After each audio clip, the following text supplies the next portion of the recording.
यह कहानी एक छोटे से गांव के एक युवक विजय की है। विजय एक सामान्य लड़का था जो कड़ी मेहनत करता था, लेकिन वह हमेशा यह महसूस करता था कि वह किसी कारण से समाज में विशेष पहचान नहीं बना पाया।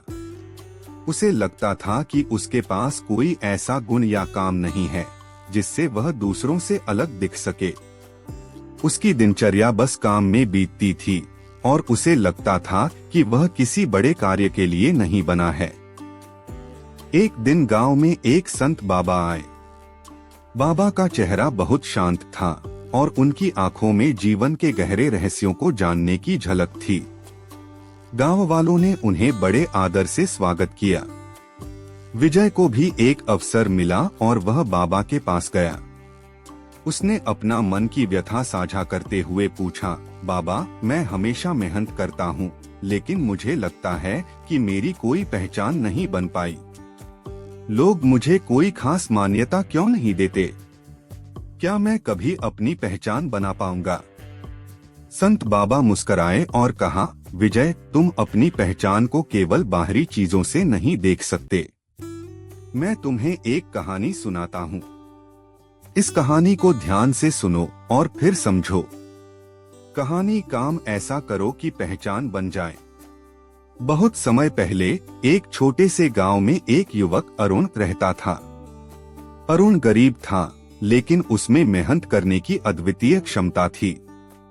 वह एक बढ़ई था और दिन रात अपने छोटे से कार्यशाला में लकड़ी के सामान बनाता था।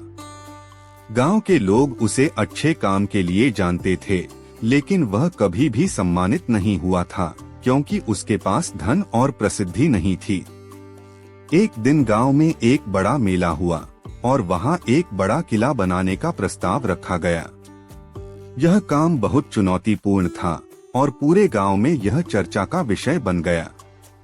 सभी लोग किले के निर्माण के लिए आवेदन कर रहे थे, लेकिन कोई भी इस काम के लिए अपनी जिम्मेदारी लेने के लिए तैयार नहीं था। सभी को डर था कि यह कार्य बहुत कठिन होगा और इसे करने में बहुत समय और श्रम लगेगा। अरुण ने जब सुना तो उसे लगा कि यह उसका मौका हो सकता है। उसने तय किया कि वह किले का निर्माण करने के लिए अपना हाथ आजमाएगा, लेकिन उसकी एक शर्त थी, वह इस काम को केवल पूरी निष्ठा और कर्तव्य से करेगा, बिना किसी पुरस्कार या मान्यता की आशा किए। वह हर दिन बहुत मेहनत से लकड़ी का काम करता और किले की दीवारों को मजबूत बनाने के लिए सर्वोत्तम गुणवत्ता की लकड़ी का चयन करता। वह किले के निर्माण में कोई कमी नहीं आने देता, चाहे वह बहुत छोटा काम ही क्यों न हो। वह जानता था कि किसी भी काम में परिश्रम और ईमानदारी से किया गया प्रयास ही सबसे बड़ी पहचान बनाता है। किसी ने देखा कि अरुण अकेले ही पूरे किले का निर्माण कर रहा है और उसकी मेहनत से किला मजबूत और सुंदर बनता जा रहा है। वह काम को बहुत प्रेम और ध्यान से कर रहा था, जिससे उसके काम में एक विशेषता झलकती थी। धीरे धीरे लोग उसे पहचानने लगे और उसकी मेहनत की सराहना करने लगे।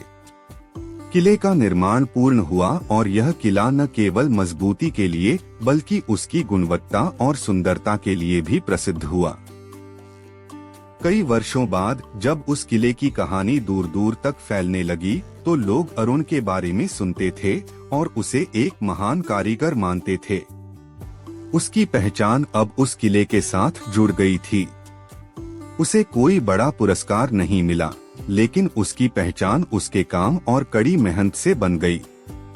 संत बाबा ने कहानी समाप्त करते हुए विजय से कहा, विजय, अरुण की तरह तुम्हें भी अपनी पहचान बाहर से नहीं बल्कि अपने काम से बनानी होगी। जिस तरह अरुण ने बिना किसी स्वार्थ के अपने कर्तव्य को निभाया, उसी तरह तुम्हें भी अपनी मेहनत और निष्ठा से काम करना चाहिए। यदि तुम किसी काम को सच्चे दिल से करो तो तुम्हारी पहचान खुद ही बन जाएगी, क्योंकि सही काम कभी बेकार नहीं जाता।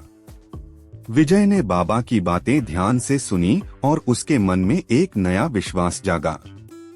अब वह जानता था कि उसकी पहचान दूसरों की स्वीकृति से नहीं बल्कि उसके किए गए कार्यों और उनकी गुणवत्ता से बननी चाहिए। विजय ने अपने जीवन में उसी दिन से हर काम में निष्ठा, प्रेम और मेहनत से जुट जाने का संकल्प लिया। कुछ महीनों बाद विजय को गांव में ही नहीं, आसपास के इलाकों में भी लोग पहचानने लगे। उसकी मेहनत और ईमानदारी से किए गए काम ने उसे एक नई पहचान दी।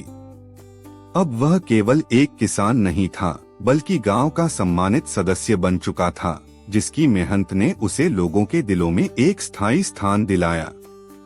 काम ऐसा करो कि पहचान बन जाए। किसी भी कार्य में सफलता और पहचान केवल बाहरी पुरस्कारों से नहीं, बल्कि आत्मसमर्पण, निष्ठा और कठिन श्रम से प्राप्त होती है। जब हम अपने काम को पूरी निष्ठा से करते हैं, तो उसकी सच्ची पहचान अपने आप बन जाती है। दोस्तों, अगर आपको यह वीडियो पसंद आया हो तो लाइक करें, शेयर करें और सब्सक्राइब जरूर करें। इसके अलावा अगर आपके मन में और भी सवाल हो, कमेंट में जरूर बताएं।